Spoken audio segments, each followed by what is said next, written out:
بسم اللہ الرحمن الرحیم۔ السلام علیکم۔ کروڑوں درود و سلام رحمت للعالمین سرکار دو عالم حضرت محمد مصطفیٰ صلی اللہ علیہ وآلہ وسلم پر اور آپ صلی اللہ علیہ وآلہ وسلم کی آل مبارک پر۔ بندے کا رب تعالیٰ سے کلام۔ رسول اللہ صلی اللہ علیہ وآلہ وسلم نے فرمایا، تم میں کوئی ایسا نہیں ہوگا جس سے اس کے رب تعالیٰ کلام نہ کریں۔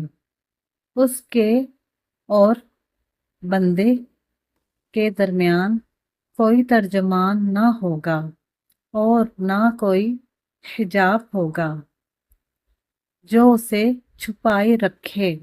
سبحان اللہ، ماشاء اللہ، جزاک اللہ خیر۔ یہ حدیث مبارکہ صحیح بخاری سے لی گئی ہے۔